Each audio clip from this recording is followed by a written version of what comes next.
সশস্ত্র বাহিনী দিবসে শিখা অনির্বাণে রাষ্ট্রপতি ও প্রধানমন্ত্রীর শ্রদ্ধা। জঙ্গিবাদ ও সন্ত্রাস দমনে এই বাহিনী গুরুত্বপূর্ণ ভূমিকা পালন করছে বললেন প্রধানমন্ত্রী।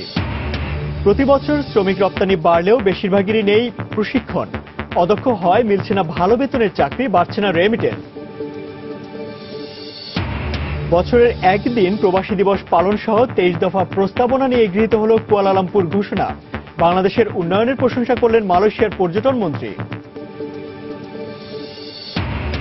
দখল, বেদখল, অযত্ন আর অবহেলায় বেহাল দশা রাজধানীর বেশিরভাগ পার্কের। নষ্ট হচ্ছে পরিবেশ। সংস্কার ও আধুনিকায়নের কাজ শুরু হয়েছে, দাবি সিটি কর্পোরেশনের। এবং সিরাজগঞ্জের বঙ্গবন্ধু সেতুর কোল ঘেঁষে গড়ে ওঠা ইকো পার্ক এখন জেলার প্রধান বিনোদন কেন্দ্র। যথাযথ পরিকল্পনায় হতে পারে অন্যতম দর্শনীয় স্থান।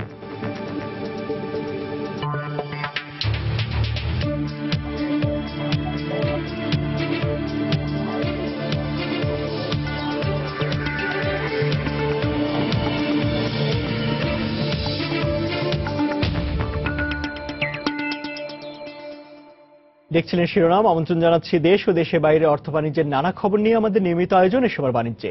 আর আপনার সঙ্গে আছে আমি ইমতিয়াজ আহমেদ। দর্শক, শুরুতেই জানিয়ে দেব ঢাকা স্টক এক্সচেঞ্জের লেনদেন পরিস্থিতি। চলে যাচ্ছি ডিএসসি অফিসিয়াল ওয়েবসাইটে।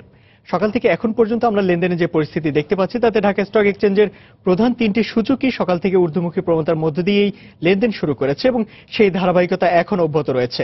শুরুতে যদি আমি ঢাকা স্টক এক্সচেঞ্জের প্রধান সূচক অর্থাৎ ডিএসসি এক্স ইন্ডেক্সের অবস্থানটা জানিয়ে দিই, তাহলে এই সূচকটি এখন পর্যন্ত 15.21 পয়েন্টের মতো বেড়েছে এবং অবস্থান করছে 4737 পয়েন্টে।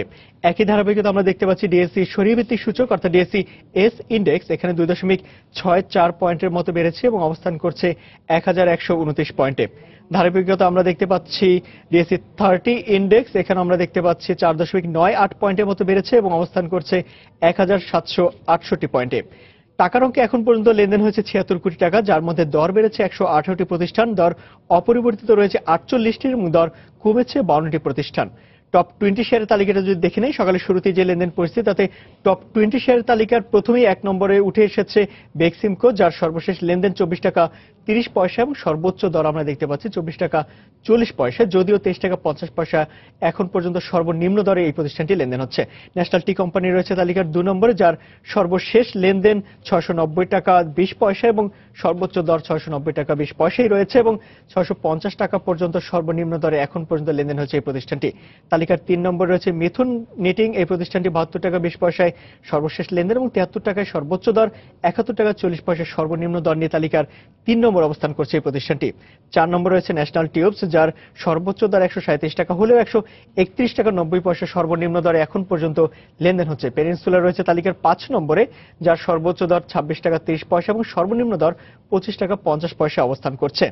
আমরা দেখতে পাচ্ছি এরপরে অর্থাৎ 6 নম্বরে রয়েছে ফার্ক সিরামিক্স, এই প্রতিষ্ঠানটি 21 টাকা 10 পয়সায় সর্বোচ্চ দর এবং 22 টাকা 10 পয়সা সর্বোচ্চ এবং 20 টাকা 90 পয়সায় সর্বনিম্ন দরে এখন পর্যন্ত লেনদেন হচ্ছে। এবি ব্যাংক রয়েছে তালিকার 7 নম্বরে, ব্যাংকিং খাতের প্রতিষ্ঠানটি সর্বশেষ লেনদেন হচ্ছে 21 টাকা 30 পয়সা, সর্বোচ্চ দর 21 টাকা 70 পয়সা এবং 20 টাকা 90 পয়সা সর্বনিম্ন দর এখন পর্যন্ত এই প্রতিষ্ঠানটি নেমেছে। তালিকার 8 নম্বরে আমরা দেখতে পাচ্ছি এমআরডি অয়েল, যার সর্বোচ্চ দর 39 টাকা 50 পয়সা এবং সর্বনিম্ন 37 টাকা 50 পয়সায়। গতকাল এই প্রতিষ্ঠানটি 36 টাকা 90 পয়সা লেনদেন হয়েছিল, অর্থাৎ গতকালের তুলনায় আজকের কিন্তু এই প্রতিষ্ঠানটি অনেকটাই দর বেড়েছে। ওয়েল অর্থাৎ অলিম্পিক রয়েছে তালিকার 9 নম্বরে, যার সর্বোচ্চ দর 21 টাকা 90 পয়সায় লেনদেন এবং 21 টাকা 50 পয়সায় সর্বনিম্ন দরে লেনদেন হচ্ছে। তালিকার 10 নম্বরে আমরা দেখতে পাচ্ছি ফ্যামিলি টেক্স, যার সর্বশেষ লেনদেন 8 টাকা 30 পয়সা এবং সর্বোচ্চ দর 8 টাকা 40 পয়সা এবং সর্বনিম্ন দর 60 টাকা 90 পয়সায় লেনদেন হচ্ছে। ফরচুন রয়েছে তালিকার 1 নম্বরে 11 নম্বরে, যার সর্বশেষ লেনদেন 46 টাকা 80 পয়সায় হলেও সর্বোচ্চ দর 47 টাকা 60 পয়সা এবং আমরা দেখতে পাচ্ছি সর্বনিম্ন দর 46 টাকা 50 পয়সা রয়েছে। মোবিল যমুনা বিডি রয়েছে তালিকার 12 নম্বরে, যার সর্বোচ্চ দর এখন পর্যন্ত উঠেছে 121 টাকা 40 পয়সা এবং সর্বনিম্ন দর 119 টাকায় লেনদেন হচ্ছে এই প্রতিষ্ঠানটি।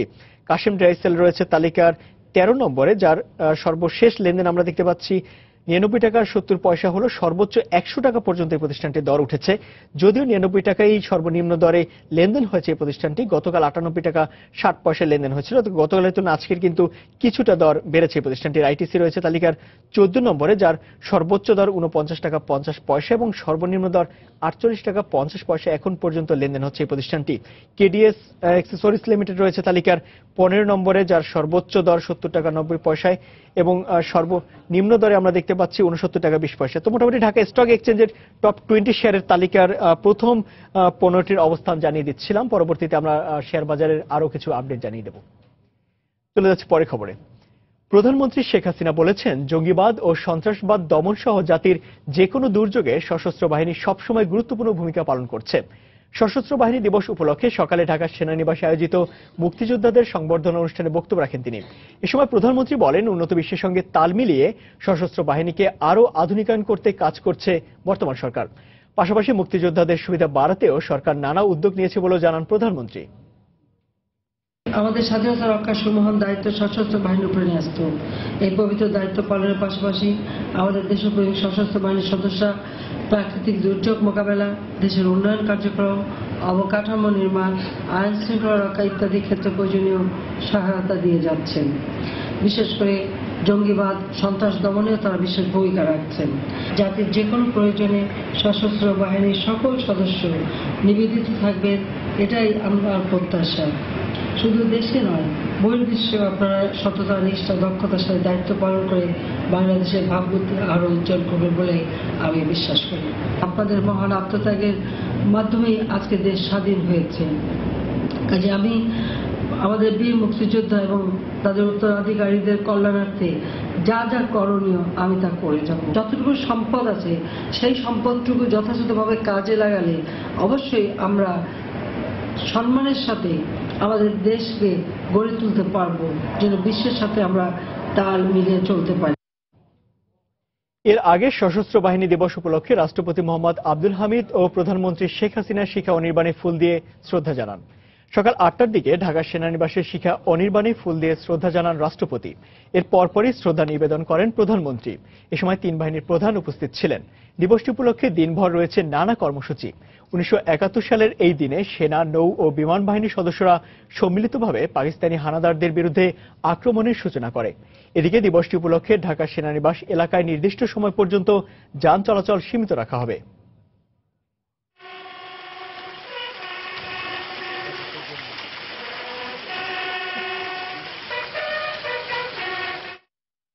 প্রতি বছর বাংলাদেশ থেকে বাড়ছে শ্রমিক রপ্তানি, তবে এর বেশিরভাগই প্রশিক্ষণহীন। এতে অল্প বেতনের চাকরি নিয়ে তাদের বিদেশে যেতে হয়। বিশেষজ্ঞরা বলছেন, প্রশিক্ষণপ্রাপ্ত শ্রমিকদের বিদেশে যাওয়ার হার বাড়ানো গেলে রেমিটেন্স অনেক বাড়ত। দক্ষ শ্রমিক পাঠানোর ক্ষেত্রে নিবন্ধন করা এজেন্সিগুলোরও দায়িত্ব রয়েছে বলে মনে করেন সংশ্লিষ্টরা। বিস্তারিত জানাচ্ছেন কাজল আব্দুল্লাহ। মধ্যপ্রাচ্য সহ বিশ্বের বিভিন্ন দেশে অভ্যন্তরীণ নানা সমস্যার কারণে 2012 সালের পর 2 বছর বাংলাদেশ থেকে শ্রমিক রপ্তানির সংখ্যা অনেকটাই কমে যায়। তবে 2015 সাল থেকে তা আবারও বাড়তে থাকে। পরিসংখ্যান অনুযায়ী 2015 সালে শ্রমিক রপ্তানির সংখ্যা ছিল প্রায় 5.5 লাখ, আর চলতি বছর 10 মাসেই রপ্তানির সংখ্যা 6 লাখ ছাড়িয়েছে, যা গত বছরের একই সময় ছিল প্রায় 4,27,000-এ। প্রতি মাসেই বিশ্বের প্রায় 40টি দেশে যাচ্ছে এসব শ্রমিক। 2009 থেকে যে বিশ্ব অর্থনৈতিক মন্দাটা ছিল, এটা এখন বিশ্ব কাটিয়ে উঠেছে।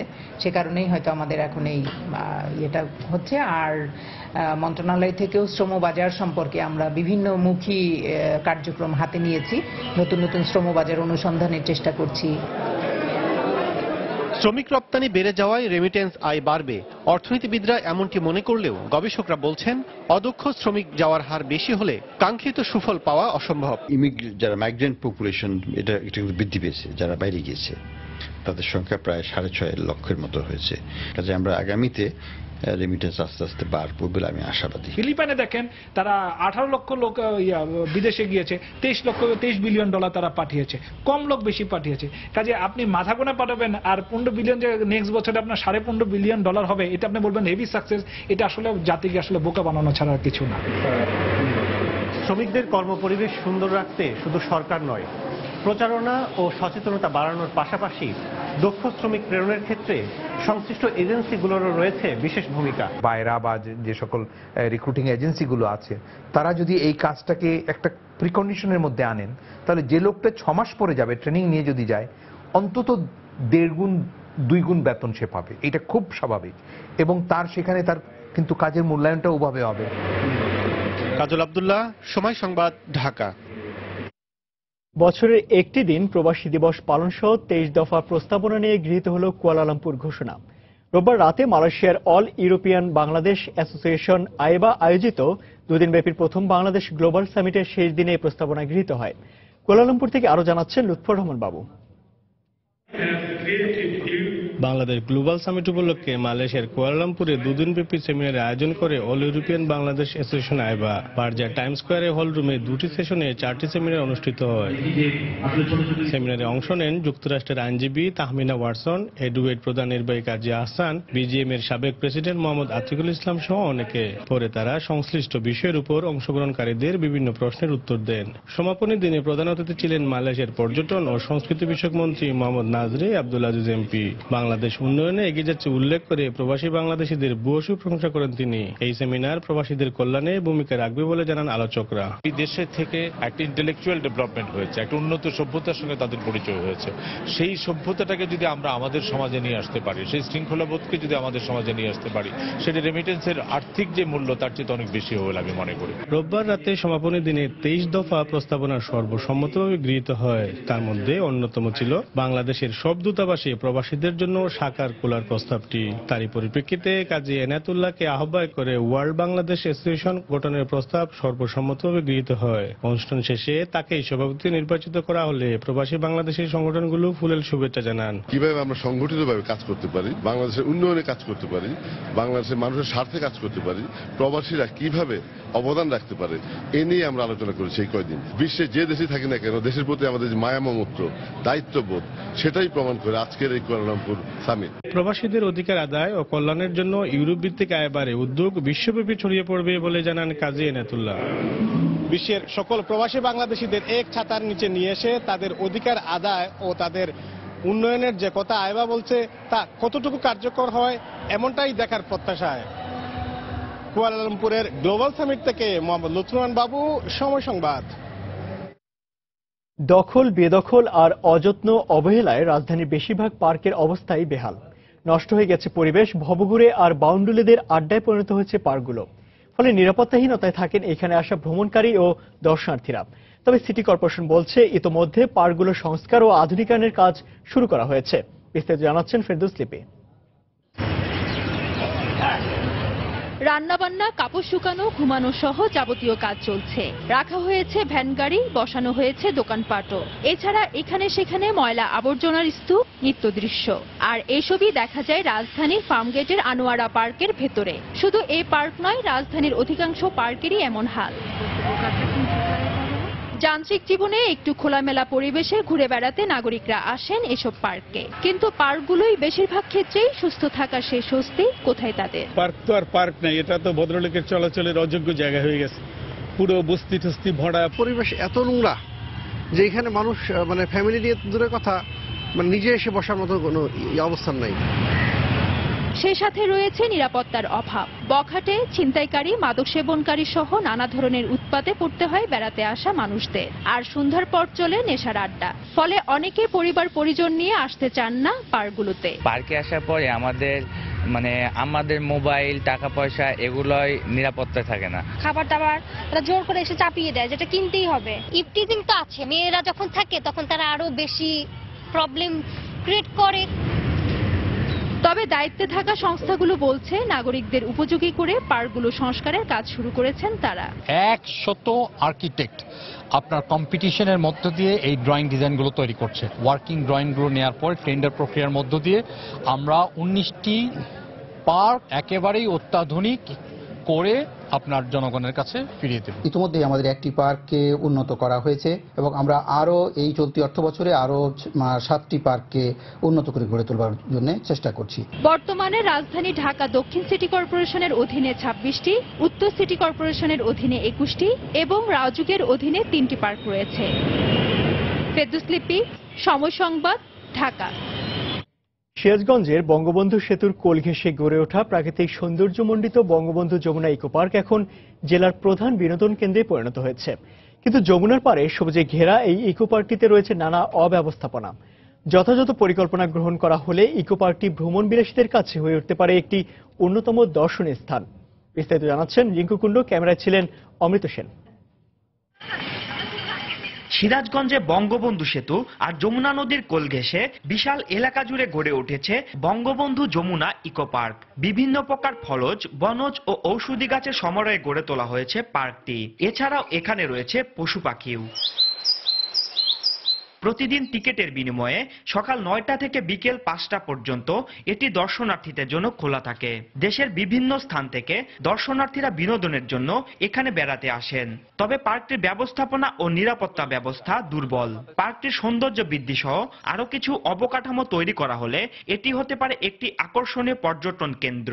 এখানে প্রাকৃতিক পরিবেশ অনেক ভালো, পাশে নদী, বেড়াতে আসছি, খুব ভালো লাগছে। বিভিন্ন প্রকার পাখি, গাছগাছালি, ঘাস, সবুজ ঘাস, প্রজাপতি আছে অনেক ধরনের। এই জিনিসগুলো অনেক ভালো লাগে বিনোদনের জন্য, তারপর একসাথে ঘোরার জন্য বলেন, সবকিছুতে এটা অন্যতম একটা পারফেক্ট জায়গা। পশু পাখি আছে, এগুলো আরো সুন্দর, আর এটা নিরিবিলি নদীর পাড়ে একটা জায়গা।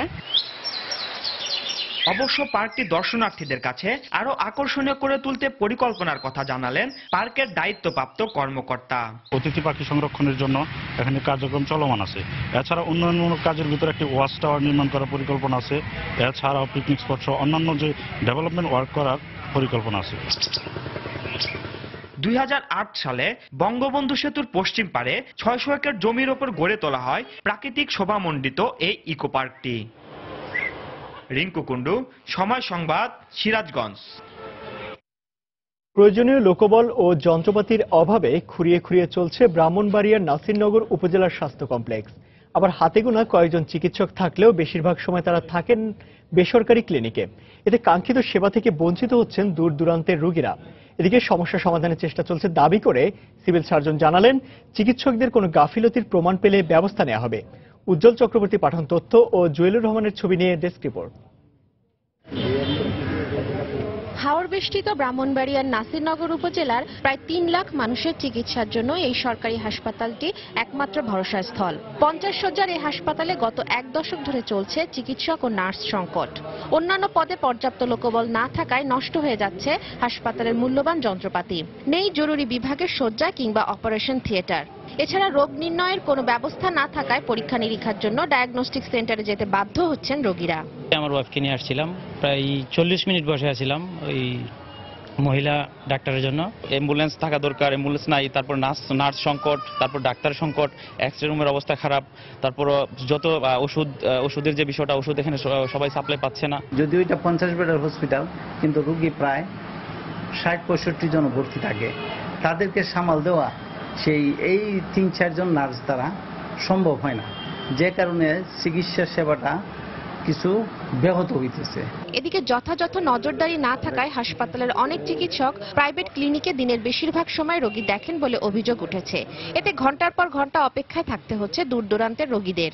ডাক্তারের কাছে আসছিলাম যে আমার শরীরে অসুস্থ, কিছু চিকিৎসা করব। তো উনি আমাকে রিপোর্টের জন্য রিপোর্ট লিখে দিচ্ছে। আমি মডার্নে গেলাম, এখন রিপোর্ট নিয়ে আবার ওনার কাছে ওনার চেম্বারে যাব। চিকিৎসা করে দিছে, ওষুধ বাহির থেকে নিয়ে ওষুধ লিখে দিচ্ছে, বলেন ওষুধ দেয় না, অন্য জায়গা থেকে কিনে নিতে বলছে। আর বরাবরের মতো জেলার সিভিল সার্জন সমস্যা সমাধানে কার্যকর পদক্ষেপ নেওয়ার আশ্বাস দিলেন। চিকিৎসক এবং নার্সিং এর যে সংকট চলছে, আমরা এই ব্যাপারে ঊর্ধ্বতন কর্তৃপক্ষকে জানিয়েছি। ওনাদের পদায়ন নিশ্চিত হলে তাহলে এই সমস্যার সমাধান হবে। 4টি ওয়ার্ডের এই স্বাস্থ্য কমপ্লেক্সে কর্মরত আছেন মাত্র 12 জন চিকিৎসক, আর 18 জন নার্স থাকার কথা থাকলেও রয়েছেন মাত্র 2 জন। সময় সংবাদ, ব্রাহ্মণবাড়িয়া। অবকাঠামোগত ঝুঁকির মধ্যেই পাঠদান চলছে দেশের অনেক সরকারি স্কুলে। বিকল্প ব্যবস্থা না থাকায় যে কোনো সময় ভেঙে পড়তে পারে এমন ভবনেও নেওয়া হচ্ছে ক্লাস। এর সঙ্গে অপর্যাপ্ত টয়লেট আর নানামুখী স্বাস্থ্য ঝুঁকি তো রয়েছেই। স্কুল কর্তৃপক্ষ বলছে, দীর্ঘদিন ধরে ভবনগুলো সংস্কার বা নতুন করে নির্মাণের দাবি জানিয়ে এলেও সাড়া মিলছে না। তবে প্রাথমিক শিক্ষা অধিদপ্তর বলছে, পর্যায়ক্রমে সবগুলো ঝুঁকিপূর্ণ ভবনেই মেরামত করা হবে। নিজামুদ্দিন লিটনের ক্যামেরায় আরো জানাচ্ছেন তাফসির বাবু। উপরে টিনের ছাউনি আর নিচে ক্ষয়ে যাওয়া কাঠামো, কয়েক যুগ আগের ভাঙ্গাচোরা দরজা জানালা যেন কোনো রকমে আটকে আছে দেয়ালে। ইট সুরকির গাঁথুনি দুর্বল হয়ে কোথাও ধরেছে ফাটল আর কোথাও নানান আকারের গর্ত। পরিত্যক্ত হওয়ার বদলে এই ভবনটি ব্যবহার হচ্ছে সাভার মডেল সরকারি প্রাথমিক বিদ্যালয়ের শিক্ষা কার্যক্রমে। প্রায় 40 বছর আগে তৈরি হওয়া স্কুলের এই ভবনটির এই পিলারগুলোর এখন এরকম জরাজীর্ণ অবস্থা। শুধু এই পিলারগুলোই কেন, পুরো এই স্কুল ভবনটির দিকে দৃষ্টিপাত করলে চোখে পড়বে এর ভগ্ন দশার দৃশ্য। আর এর মধ্যেই ঝুঁকি নিয়ে এই শ্রেণীকক্ষগুলোতে চলছে এরকম পাঠদানের কার্যক্রম। শিক্ষার্থীরা জানায় আতঙ্ক নিয়েই এখানে ক্লাস করে তারা। এই যে সিমেন্ট বালু উঠে যাইতেছে, তারপর খুঁটি ভাঙ্গে যাইতেছে, রড দেখা যায়। অনেকে এই ভ্যানগুলো না ভাঙে ফিরে পড়ে, সব কিছু ভাঙা, জানালা, দরজা, দেয়াল। শ্রেণী স্বল্পতার কারণে আমরা ক্লাস করতে বাধ্য হয়েছি ঝুঁকি নিয়ে। একই অবস্থা সাভারের ইমানদীপুর সরকারি প্রাথমিক বিদ্যালয়ের এই ভবনটিরও। নির্মাণের পর গত 35 বছরে আর কোনো সংস্কার হয়নি এ ভবনের। সারা দেশে এরকম অনেক স্কুলই জরাজীর্ণ হয়ে পড়ায় ঝুঁকির মুখে হাজারো শিক্ষার্থী।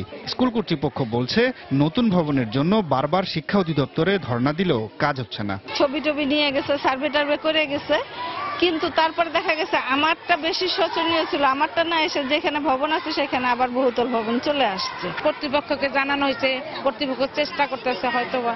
এছাড়া অধিকাংশ প্রাথমিক এবং মাধ্যমিক স্কুলেই নেই পর্যাপ্ত টয়লেট, নেই ফার্স্ট এইডের ব্যবস্থাও। দুইটা টয়লেট, একটায় কেউ যায় না আর একটায় যায়। একটাতে যায় না কেন জানি না, ওটা সব সময় নোংরা থাকে। তাৎক্ষণিক কোনো দুর্ঘটনা ঘটলে ফার্স্ট এইড বক্স নেই। তবে প্রাথমিক শিক্ষা অধিদপ্তরের মহাপরিচালক আশ্বাস দিলেন চূড়ান্ত হতে যাওয়া দুটি প্রকল্পের মাধ্যমে ধাপে ধাপে ঝুঁকিপূর্ণ স্কুলগুলো ঠিক করবেন তারা। দুটি প্রকল্প আমরা সরকারের কাছে প্রস্তাব দিয়েছি, এটা অনুমোদন হয়ে গেলে তখন দেখা যাবে যে এখন যে আমাদের যে জরাজীর্ণ যে কিছু স্কুল এখনো আছে, এই স্কুলগুলো আর আমরা আশা করি যে আগামী 5 বছরের মধ্যে আপনারা দেখবেন না। স্কুলগুলোর পরিবেশ উন্নয়নের সঙ্গে সঙ্গে শিক্ষার গুণগত মান উন্নয়নেও কাজ চলছে বলে জানায় প্রাথমিক শিক্ষা অধিদপ্তর। তাফসির বাবু, সময় সংবাদ, ঢাকা। পটুয়াখালীর কলাপাড়ায় 165টি সরকারি ও রেজিস্টার্ড প্রাথমিক বিদ্যালয়ের মধ্যে অর্ধশতাধিক বিদ্যালয় ভবনই ঝুঁকিপূর্ণ হয়ে পড়েছে। যে কোনো সময় ভবন ধসে ঘটতে পারে বড় ধরনের দুর্ঘটনা। এরপরও জীবনের ঝুঁকি নিয়ে পাঠদান চালিয়ে যাচ্ছেন শিক্ষকরা। তবে জেলা প্রাথমিক শিক্ষা কর্মকর্তা বলছেন ঝুঁকিপূর্ণ এসব ভবন মেরামতের জন্য বরাদ্দ চেয়ে ঊর্ধ্বতন কর্তৃপক্ষের কাছে প্রস্তাব পাঠানো হয়েছে। মনির হোসেন বাদলের তথ্য ও সুজন দামের ছবি নিয়ে ডেস্ক রিপোর্ট। পটুয়াখালীর কলাপাড়া উপজেলার 22 নম্বর দক্ষিণ পূর্ব ছোট বালিয়াতলী প্রাথমিক বিদ্যালয় দীর্ঘদিন সংস্কারের অভাব ও ঘূর্ণিঝড় রোয়ানুর আঘাতে ঝুঁকিপূর্ণ হয়ে পড়েছে বিদ্যালয়ের ভবনটি। তারপরও জীবনের ঝুঁকি নিয়েই বিদ্যালয়ের বারান্দায় ক্লাস করে যাচ্ছে কোমলমতি শিক্ষার্থীরা। একই চিত্র এই উপজেলার পক্ষিয়াপাড়া ও মাঝেরপাড়া সরকারি প্রাথমিক বিদ্যালয় সহ অর্ধশতাধিক বিদ্যালয়ের। এর মধ্যে সবচেয়ে ক্ষতিগ্রস্ত 34টি স্কুল। এতে মারাত্মকভাবে ব্যাহত হচ্ছে শিক্ষার কার্যক্রম। বৃষ্টি হলে এখান দিয়ে পানি পড়ে, তাই আমাদের বই খাতা ভিজে যায়। আমাদের স্কুল ভাঙ্গা, ছাদ দিয়ে পানি পড়ে, তাই আমরা একটা নতুন স্কুল চাই। ঝুঁকিপূর্ণ থাকা সত্ত্বেও আমরা আমাদের ভবন নাই বিদায় ক্লাস করছি। স্কুলের কন্ডিশন এতই ভয়াবহ, যে কোনো সময় দুর্ঘটনা ঘটতে পারে। এদিকে ছাদ ধসে পড়ার আশঙ্কায় জরাজীর্ণ এসব স্কুলে পাঠিয়ে সন্তানদের নিরাপত্তা নিয়ে শঙ্কিত অভিভাবকরা। স্কুল সব ভাঙ্গাচোরা, কোন সময় টিন ছুটে পড়ে না কি করে। ছাত্র এখন আসতেই চায় না, বর্ষার সময় মনেই আসে না, কারণ স্কুল যে কোনো সময় ছাদ ধসে পড়তে পারে। স্কুলগুলোর দুর্দশার কথা স্বীকার করে জেলার প্রাথমিক শিক্ষা কর্মকর্তা জানালেন বরাদ্দ পেলে সংস্কারের কাজ শুরু হবে। 20-25টা স্কুলের অবস্থা একেবারেই জরাজীর্ণ, আর তার মধ্যে 6টা স্কুলে ছাদ দিয়ে পানি পড়ে, বাচ্চারা ভিজে ক্লাস করছে। তা এখান থেকে আমরা এই স্কুলগুলোর প্রস্তাব উপরে পাঠানো হয়েছে, বরাদ্দ আসলে আমরা কাজ করব। প্রাথমিক শিক্ষা অফিসের তথ্য মতে কলাপাড়া উপজেলায় 165টি প্রাথমিক বিদ্যালয়ে শিক্ষক রয়েছেন 710 জন ও শিক্ষার্থীর সংখ্যা প্রায় 42,000। সময় সংবাদ, পটুয়াখালী। বিদেশি চ্যানেল বাংলাদেশের ডাউনলিংক করার জন্য ল্যান্ডিং ফি নির্ধারণ সহ আকাশ সংস্কৃতির আগ্রাসন রোধে তথ্যমন্ত্রীর হস্তক্ষেপ কামনা করেছে মিডিয়া ইউনিটির নেতৃবৃন্দ। এসব চ্যানেল ডাউনলিংক ও বিদেশি চ্যানেলে বিজ্ঞাপন প্রচারের ক্ষেত্রে আইনে যা রয়েছে তা যথাযথভাবে কার্যকর করা হবে বলে জানিয়েছেন তথ্যমন্ত্রী হাসানুল হক ইনু। টেলিভিশন মালিক, শিল্পী ও কলাকুশলীদের সংগঠন মিডিয়া ইউনিটি নেতৃবৃন্দের সঙ্গে সচিবালয়ের বৈঠক শেষে আশ্বাস দেন মন্ত্রী। ভারতীয় সহ বিদেশি যে কোনো চ্যানেল বাংলাদেশে ডাউনলিংক করার জন্য ল্যান্ডিং ফি নির্ধারণের নিয়ম থাকলেও আইনের ফাঁকফোকর সহ নানা কারণে তা এখনো বাস্তবায়িত হয়নি। ফলে কিছু বিদেশি চ্যানেল অনুমোদন ছাড়াই এদেশে দেখানো হচ্ছে। এছাড়া এসব চ্যানেল কেবলমাত্র বাংলাদেশি দর্শকদের জন্য নানা অনুষ্ঠান হিন্দিতে ডাবিং করে এবং দেশীয় বিজ্ঞাপনে বিদেশি ভাষা ব্যবহার করে প্রচারের মাধ্যমে বিরাট অঙ্কের অর্থ হাতিয়ে নিচ্ছে। আকাশ সংস্কৃতির এমন আগ্রাসন রোধে মিডিয়া ইউনিটির নেতৃবৃন্দ তথ্যমন্ত্রীর সঙ্গে দেখা করে এসব আগ্রাসন বন্ধের দাবি জানান। বিদেশি চ্যানেল বাংলাদেশি কোনো পণ্য প্রচার প্রসার করতে চায় যাতে যৌক্তিক পরিমাণ টাকা সে বিজ্ঞাপনের জন্য রেমিট করতে পারবে, কিন্তু যেই টিভিটা বিদেশে দেখাই যায় না সেই টিভিতে বিজ্ঞাপন প্রচার করে তারা অসংখ্য কাউন্টে অপরাধ করছে। এ সময় মিডিয়া ইউনিটের উপদেষ্টা ব্যবসায়ী নেতা সালমান এফ রহমান বলেন, আইনের অপব্যাখ্যা দিয়ে এদেশের দর্শকদের জন্য বিদেশি চ্যানেলে দেশীয় বিজ্ঞাপন প্রচারের বিষয়টি খতিয়ে দেখা দরকার। কমার্শিয়ালি ইজ কনসার্ন, আপনার বিদেশি চ্যানেলদের মধ্যে বিদেশি অ্যাড থাকতে পারে, করা হচ্ছে কি দেশেই আমার মার্কেটিং এর জন্য আমি কিন্তু বিদেশি চ্যানেলটাকে ব্যবহার করা হচ্ছে। ইজিলি এটা যদি বাংলাদেশ ব্যাংক তদন্ত করতে চায় করতে পারে। এসব দাবির পরিপ্রেক্ষিতে বিদেশি চ্যানেল ডাউনলিংক ও বিদেশি চ্যানেলে বিজ্ঞাপন প্রচারের ক্ষেত্রে আইনে যা রয়েছে তা কার্যকর করা হবে বলে আশ্বাস দেন তথ্যমন্ত্রী। বিদেশি চ্যানেল ডাউনলিংকের ব্যাপারে, বিদেশি চ্যানেলে বিজ্ঞাপন প্রদর্শনের ব্যাপারে আইনে যা যা আছে তা সবই কার্যকরী করব। কোথায় কোথায় আইনের বরখেলাপ হচ্ছে সেটা আমরা পরীক্ষা করব এবং পরীক্ষা করে এই ব্যাপারে আমরা প্রয়োজনীয় বাস্তবমূলক সিদ্ধান্ত নিব। আগামী বছরের জুনের মধ্যে দেশে একটি স্বাধীন সম্প্রচার কমিশন গঠনের লক্ষ্যে সংসদের আসন্ন শীতকালীন অধিবেশনেই জাতীয় সম্প্রচার নীতিমালার খসড়া উপস্থাপন করা হবে বলেও জানান তথ্যমন্ত্রী। প্রসূন আশিস, সময় সংবাদ, ঢাকা। সমন্বিত পানি ব্যবস্থাপনার মাধ্যমে 2030 সালের মধ্যেই বাংলাদেশ টেকসই উন্নয়নের লক্ষ্যমাত্রা অর্জন করবে বলে আশা ব্যক্ত করেছেন কৃষিমন্ত্রী বেগম মতিয়া চৌধুরী। গতকাল প্রধানমন্ত্রী কার্যালয়ে টেকসই উন্নয়ন লক্ষ্যমাত্রা বা এসডিজি বিষয়ক এক কর্মশালায় তিনি একথা বলেন। 2030 সালের মধ্যে উন্নত পৃথিবী গড়ার লক্ষ্যে জাতিসংঘের এই কর্মসূচি বাংলাদেশে সফল করতে সরকার সব ধরনের উদ্যোগ অব্যাহত রেখেছে বলেও জানান কৃষিমন্ত্রী। কর্মশালায় জাতিসংঘ ঘোষিত এসডিজির 17টি লক্ষ্যের মধ্যে নিরাপদ পানি নিশ্চিতকরণ সংক্রান্ত বিষয় উত্থাপিত হয়। এতে অংশ নেন পানি সম্পদ মন্ত্রণালয়ের, কৃষি মন্ত্রণালয় সহ সংশ্লিষ্ট বিভিন্ন দপ্তরের নীতি নির্ধারকরা। এ সময় বাংলাদেশে এসডিজি বাস্তবায়নে করণীয় ঠিক করতে সংশ্লিষ্ট সবাইকে একযোগে কাজ করার আহ্বান জানানো হয়। স্বর্ণের দাম প্রতি ভরিতে 700 থেকে 1000 টাকা পর্যন্ত কমালো বাংলাদেশ জুয়েলার্স সমিতি বাজুস। নতুন দাম অনুসারে এখন দেশের বাজারে 22 ক্যারেটের সোনা প্রতি ভরি বিক্রি করা হবে 46,889 টাকায়। গতকাল এক প্রেস বিজ্ঞপ্তিতে এ তথ্য জানায় বাজুস। সংগঠনটির সাধারণ সম্পাদক দিলীপ কুমার জানান, আন্তর্জাতিক বাজারের সাথে সঙ্গতি রেখে স্বর্ণের নতুন দাম নির্ধারণ করা হয়েছে। সোমবার থেকে এ দাম কার্যকর করা হবে। এছাড়া নতুন দাম অনুসারে 21 ক্যারেটের প্রতি ভরি স্বর্ণ 43,841 টাকায় ও 18 ক্যারেটের স্বর্ণ 37,895 টাকায় বিক্রি করা হবে। তবে দাম বেড়েছে রূপার। প্রতি ভরিতে 117 টাকা বৃদ্ধি পেয়ে 21 ক্যাডমিয়ামের প্রতি ভরি রূপা এখন বিক্রি হবে 1049 টাকায়। সবশেষ গত 14 নভেম্বর সোনার দাম কমিয়েছিল বাজুস।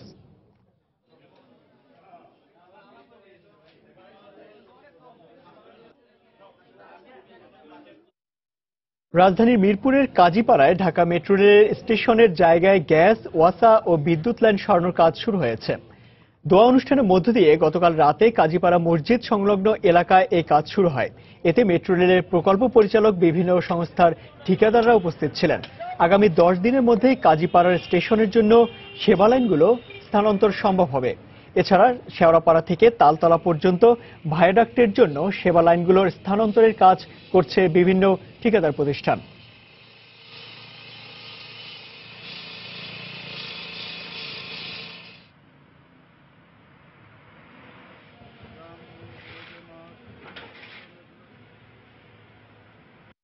ওয়াসা, গ্যাস এবং তিতাস আর যে বিদ্যুতের যে আগের যে মেইন লাইনগুলা, এগুলা এই যে স্টেশনের জন্য এটা ডাইভার্ট করে এটা অপসারণ করতেছি।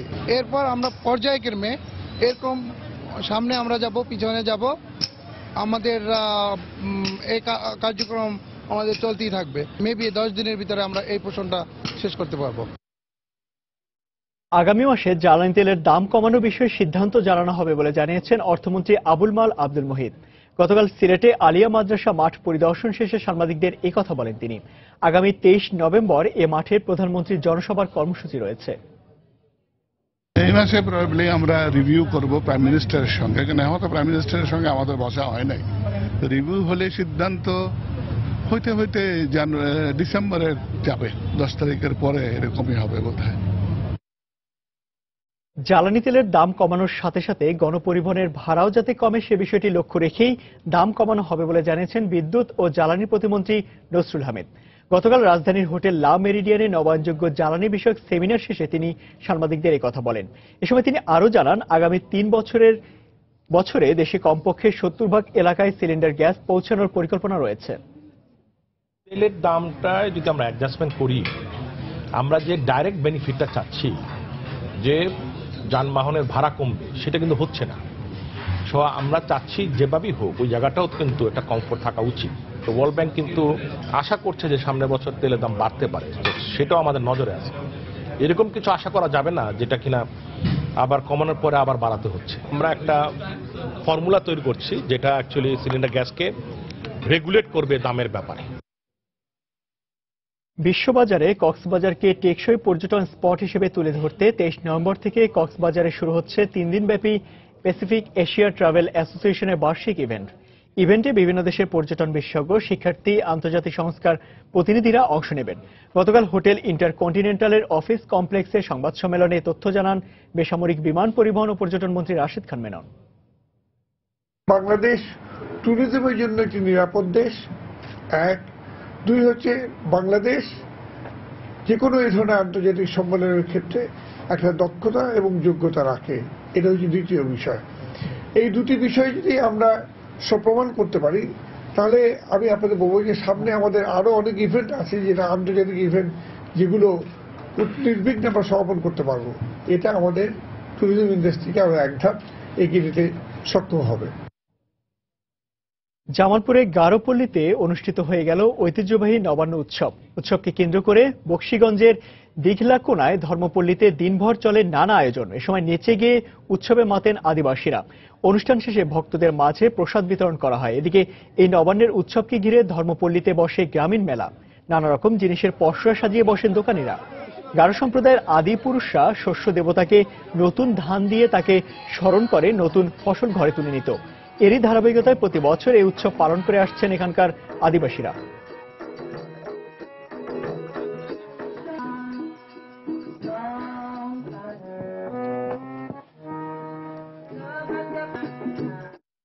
ঈশ্বরকে ধন্যবাদ দেওয়া, কারণ এই যে তারা নতুন ফসল ঘরে তোলে, ঈশ্বরের আশীর্বাদ ছাড়া এই ফসল নাও উৎপাদিত হতো। বিভিন্ন গ্রাম থেকে এখানে মানুষ আসে এবং আনন্দ উৎসব আমরা একসাথে করে থাকি। মূলত আমরা এখানে ধর্মীয় উৎসব পালন করে থাকি। এখানে আমরা যারা ব্যবসায়ী ওয়াঙ্গাল উপলক্ষে কিছু টাকা উপার্জন করে থাকি। কৃষিতে অগ্রসরমান বাংলাদেশের অন্যতম বড় একটি সমস্যা শ্রমিক সংকট। ফসল কাটার সময় এই সমস্যা আরও তীব্র আকার ধারণ করে। এ সমস্যায় শ্রমিকদের পেছনে অতিরিক্ত অর্থ ব্যয় করা সহ নানা ভোগান্তি পোহাতে হয় কৃষককে। আর তাই শ্রমিক সমস্যা দূর করতে এসিআই মোটরস নিয়ে এলো এসিআই মিনি কম্বাইন হারভেস্টার। সম্প্রতি গাজীপুরের সালনায় এসিআই মিনি কম্বাইন হারভেস্টার এর মাঠ দিবস কর্মসূচির আয়োজন করা হয়। এ সময় কৃষি সম্প্রসারণ অধিদপ্তরের প্রকল্প পরিচালক কৃষিবিদ মোহাম্মদ নাজিমুদ্দিন ও এসিআই মোটরসের chief business officer Subrata Ranjan Das সহ আরো অনেকে উপস্থিত ছিলেন।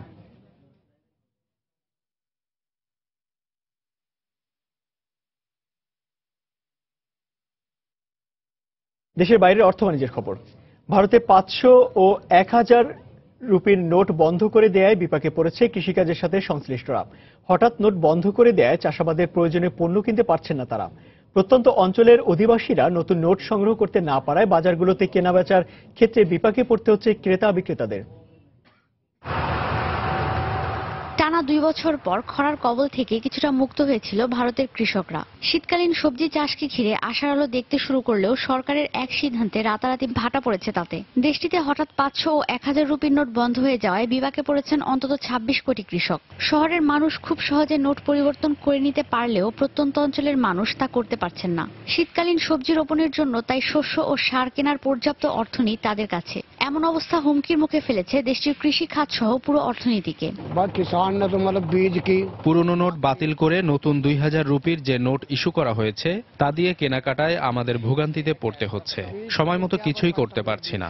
অনেক সময় আবার পরিমাণের চেয়ে বেশি শস্য, সার, জ্বালানি তেল কিনতে হচ্ছে। এদিকে একই অবস্থা বিভিন্ন রাজ্যের বাজারগুলোতেও। নোট সংকটের কারণে বিভিন্ন বাজারে কমেছে সবজির সরবরাহ। যাতায়াত খরচ দিতে না পারায় কমেছে দেশের অভ্যন্তরে পণ্য সরবরাহ। সবজি বেচাকেনাও করতে পারছেন না ক্রেতা বিক্রেতারা। কৃষক আর বিক্রেতারা খুচরা নোট চাচ্ছেন, কারণ আমরা যেসব সবজি কিনবো সেগুলোর দাম খুব বেশি না। অথচ অর্থ পরিশোধ করতে না পারায় সবজি কিনতেও পারছি না, পরিবহন খরচও দিতে পারছি না। ক্রেতা বিক্রেতা সবাই অলস বসে আছে। এমন অবস্থায় উৎপাদনের পাশাপাশি পুরো কৃষি পণ্য রফতানি বাণিজ্যে নেতিবাচক প্রভাব পড়বে বলে আশঙ্কা করছেন সংশ্লিষ্টরা। ঈশিতা ব্রহ্ম, সময় সংবাদ। চীনের গুয়াংজু শহরে শুরু হয়েছে চায়না আন্তর্জাতিক গাড়ি প্রদর্শনী। এই অটো শোতে অত্যাধুনিক প্রযুক্তির তৈরি ইলেকট্রিক ও স্পোর্টস কার নিয়ে হাজির হয়েছে দেশি বিদেশি বিশ্ববিখ্যাত ব্র্যান্ডগুলো। SUV মডেলের অত্যাধুনিক স্পোর্টস কারগুলোর চাহিদা চীনে গেল কয়েক বছর ধরেই বাড়ছে। দেশি বিদেশে বাড়ছে চীনের বিভিন্ন গাড়ি নির্মাতা প্রতিষ্ঠানের তৈরি ইলেকট্রনিক গাড়িগুলোর বিক্রি। পাশাপাশি সরকার এই শিল্পে ভর্তুকি দেয়ায় গাড়ি নির্মাণেও আগ্রহ বাড়ছে প্রতিষ্ঠানগুলোর। এসব মাথায় রেখেই গুয়াংজু শহরে আয়োজন করা হয়েছে আন্তর্জাতিক গাড়ি প্রদর্শনীর।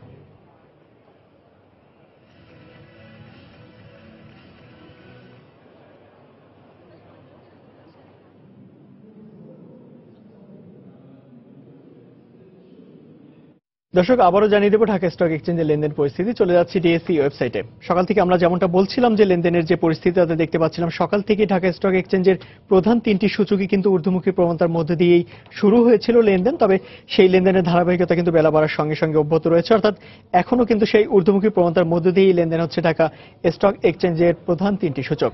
শুরুতে যদি আমি জানিয়ে দিই, ঢাকা স্টক এক্সচেঞ্জের প্রধান যে সূচক অর্থাৎ ডিএসসি এক্স ইন্ডেক্স, এই সূচকটি এখন পর্যন্ত অবস্থান করছে 4726 পয়েন্টে এবং এই সূচকটি 4.50 পয়েন্টের মতো বেড়েছে।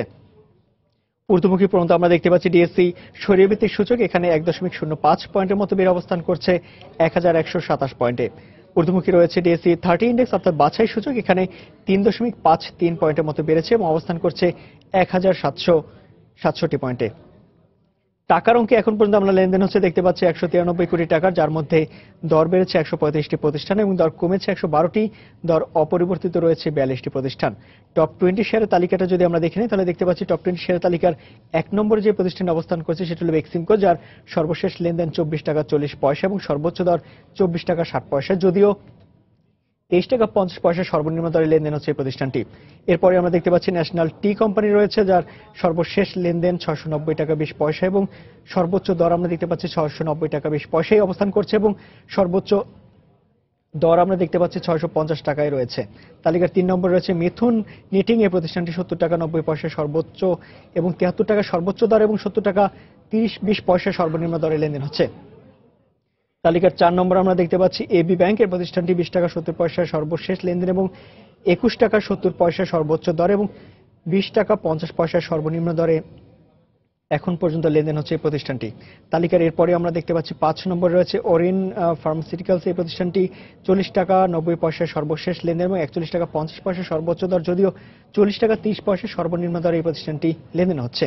ন্যাশনাল টিউবস রয়েছে তালিকার 6 নম্বরে, এটি 132 টাকা 80 পয়সা সর্বশেষ এবং 137 টাকা সর্বোচ্চ দরে লেনদেন হলো 131 টাকা 90 পয়সা সর্বনিম্ন দরে লেনদেন হচ্ছে এই প্রতিষ্ঠানটি। পেনিনসুলা রয়েছে তালিকার 7 নম্বরে, এই প্রতিষ্ঠানটি আমরা দেখতে পাচ্ছি 26 টাকা 30 পয়সা সর্বোচ্চ লেনদেন এবং 25 টাকা 50 পয়সা সর্বনিম্ন দরে এখন পর্যন্ত লেনদেন হচ্ছে। বিবিএস রয়েছে তালিকার 8 নম্বরে, যার সর্বনিম্ন দর আমরা দেখতে পাচ্ছি 44 টাকা 80 পয়সায় হলেও সর্বোচ্চ দর 46 টাকা 30 পয়সায় লেনদেন হচ্ছে।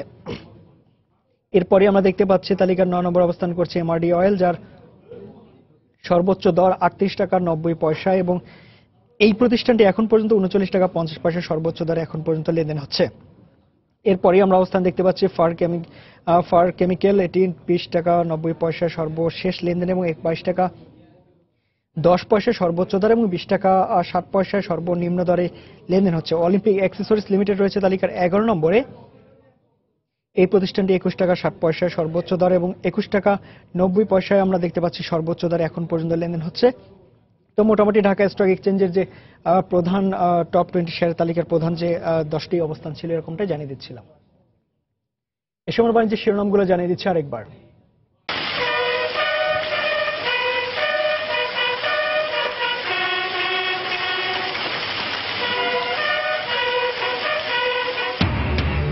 সশস্ত্র বাহিনী দিবসে শিখা অনির্বাণে রাষ্ট্রপতি ও প্রধানমন্ত্রীর শ্রদ্ধা। জঙ্গিবাদ ও সন্ত্রাস দমনে এই বাহিনী গুরুত্বপূর্ণ ভূমিকা পালন করছে বললেন প্রধানমন্ত্রী। প্রতি বছর শ্রমিক রপ্তানি বাড়লেও বেশিরভাগেরই নেই প্রশিক্ষণ। অদক্ষ হওয়ায় মিলছে না ভালো চাকরি, বাড়ছে না রেমিটেন্স। বছরে একদিন প্রবাসী দিবস পালন সহ 23 দফা প্রস্তাবনা নিয়ে গৃহীত হল কুয়ালালামপুর ঘোষণা। বাংলাদেশের উন্নয়নের প্রশংসা করলেন মালয়েশিয়ার পর্যটন মন্ত্রী। দখল বেদখল অযত্ন আর অবহেলায় বেহাল দশা রাজধানীর বেশিরভাগ পার্কে। নষ্ট হচ্ছে পরিবেশ, সংস্কার ও আধুনিকায়নের কাজ শুরু হয়েছে দাবি সিটি কর্পোরেশনের। এবং সিরাজগঞ্জের বঙ্গবন্ধু সেতুর কোল ঘেঁষে গড়ে ওঠা ইকো পার্ক এখন জেলার প্রধান বিনোদন কেন্দ্র।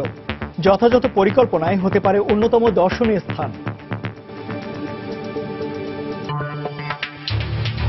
এই ছিল সময় বাণিজ্য। যে কোনো খবর পেতে ভিজিট করুন সময়নিউজ.tv আর সঙ্গে থাকুন সময়।